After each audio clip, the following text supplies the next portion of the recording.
黄房间的秘密。加斯东·勒鲁。第28章。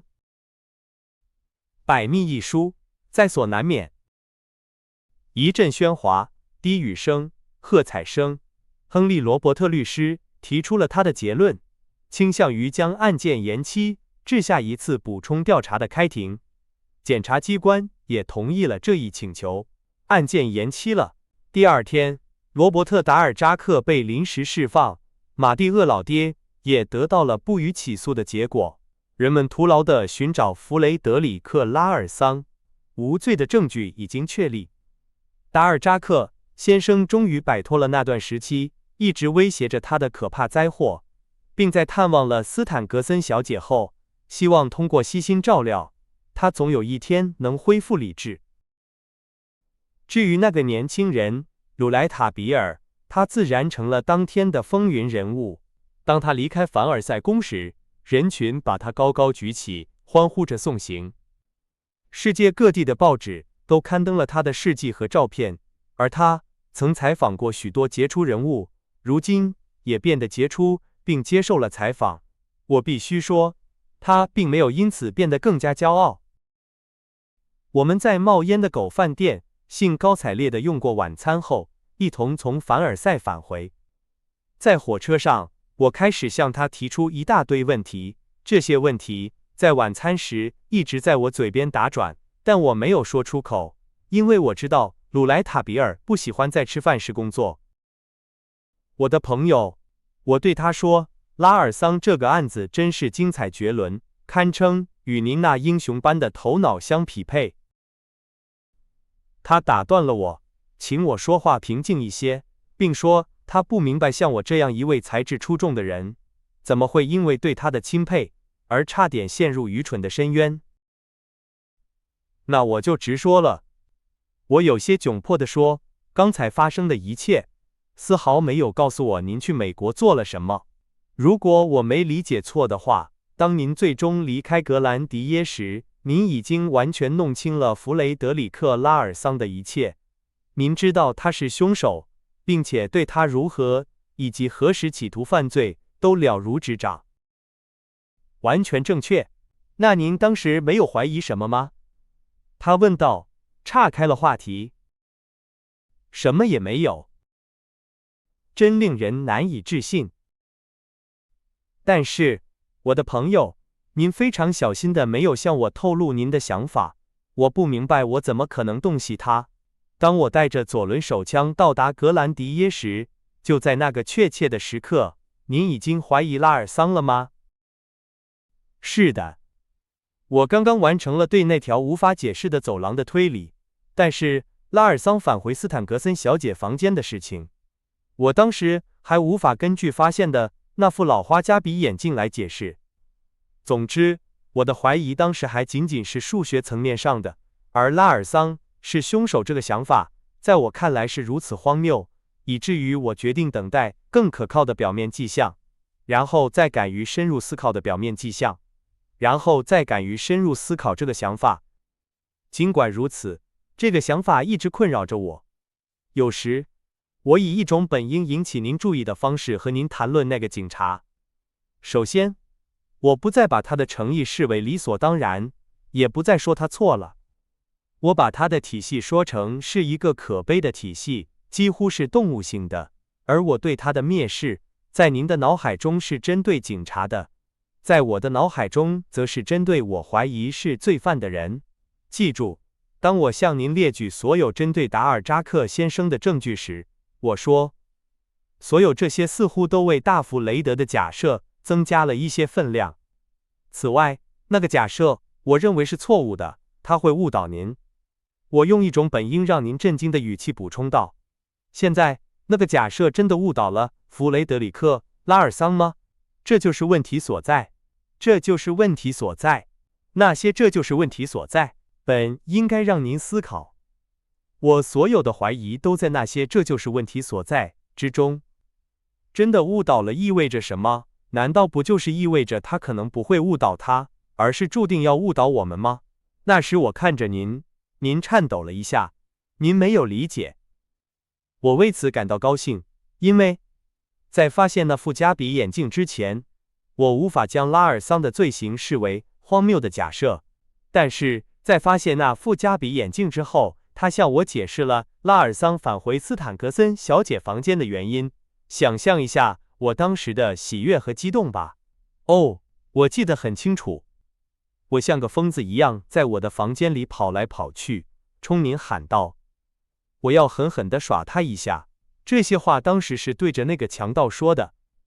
而且就在那天晚上，当达尔扎克先生委托我监视斯坦格森小姐的房间时，我只是和拉尔桑一起吃了晚饭，没有采取任何措施，因为他就在我对面，我很安心。在那一刻，您也本应该怀疑，亲爱的朋友，我唯一害怕的人就是他。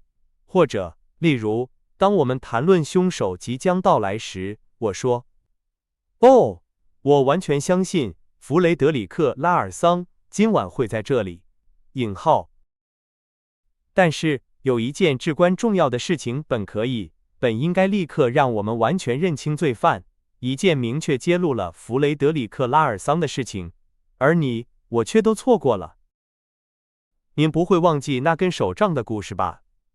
是的，除了那个对于任何有逻辑头脑的人来说都揭露了拉尔桑的推理之外，我们还有手杖的故事，他向任何有观察力的人揭露了他。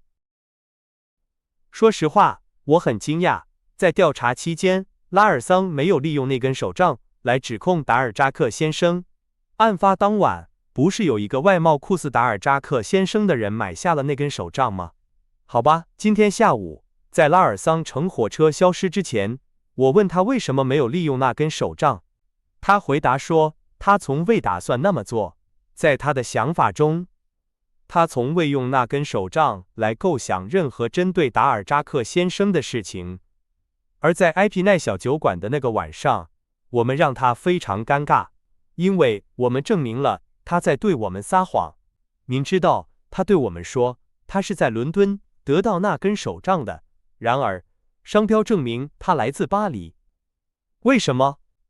在那一刻，我们没有想，弗雷德在撒谎，他当时在伦敦，他不可能在伦敦得到那根来自巴黎的手杖，而是想，弗雷德在撒谎，他当时不在伦敦，因为他在巴黎买了那根手杖。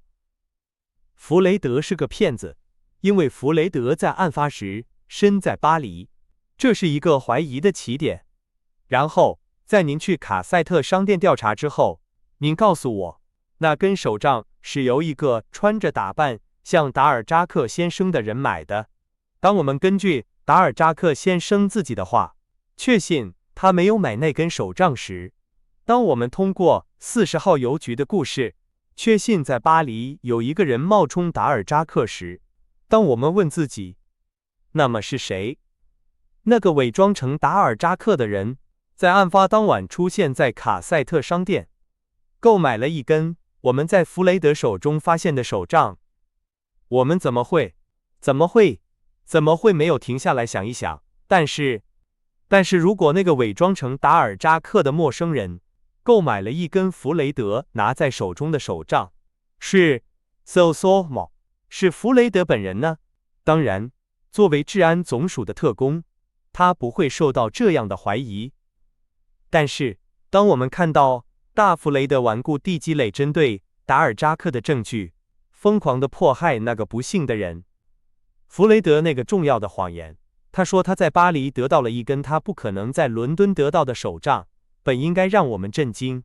即使他在巴黎得到了它，伦敦的谎言仍然存在。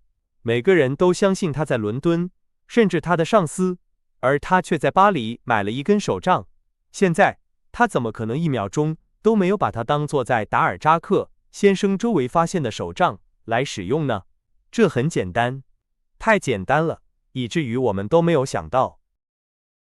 拉尔桑在被斯坦格森小姐的子弹轻微击伤手后买了它，仅仅是为了让自己保持一定的仪态，始终保持手是握着的，以免忍不住张开手，露出他内心的伤口。您现在明白了吗？这就是拉尔桑告诉我的。我记得我曾经常重复说，我多么奇怪他的手没有松开那根手杖。在桌子上，他一放下手杖吃饭，就拿起一把刀，再也不放下了。所有这些细节都在我的脑海中浮现出来，当时我的想法停留在拉尔桑身上，也就是说，太晚了，对我没有任何帮助。因此，在拉尔桑在我们面前假装睡觉的那个晚上，我俯身在他身上，非常巧妙的，在他没有意识到的情况下，我看到了他的手，他只带了一小块丝绸膏药，遮住了轻微伤口的残留物。毫无疑问，在那一刻，我本可以辩称他受伤的原因与左轮手枪的子弹完全不同，但在那一刻，这对我来说是一个进入我的推理圈的新外部迹象。子弹，拉尔桑今天下午告诉我，只是擦伤了他的手掌，但造成了相当惊人的出血。如果我们在拉尔桑撒谎的那一刻更加敏锐，并且更加大胆，毫无疑问，为了转移怀疑，他会拿出我们为他想象的故事，也就是在达尔扎克周围发现手杖的故事。但是事态发展得如此之快，以至于我们再也没有想到那根手杖。尽管如此，在不知不觉中，我们让拉尔桑·鲍尔麦耶非常不安。但是我打断他，如果他在购买手杖时并没有针对达尔扎克的任何意图，那么他为什么要模仿达尔扎克的装扮，穿米灰色的外套，戴圆顶礼帽等等呢？因为他刚刚从犯罪现场回来，一旦作案完毕，他又重新换上了达尔扎克的伪装，这种伪装一直伴随着他的犯罪行为，其意图您是知道的。但是，正如您可以想象的那样，他受伤的手让他感到不适。当他经过歌剧院大街时，他想到了买一根手杖，那是8点钟，一个长得像达尔扎克的人买了一根。后来，我在拉尔桑手中发现的手杖，而我那时已经猜到悲剧已经发生，刚刚发生。我几乎确信达尔扎克是无辜的，却没有怀疑拉尔桑。这是因为有些时候，是的，有些时候，我附和道，即使是最伟大的智慧。但是鲁莱塔比尔阻止了我说话。我继续问他，但我很快意识到他不再听我说话了。鲁莱塔比尔睡着了。当我们到达巴黎时，我费了很大的力气才把他从梦中唤醒。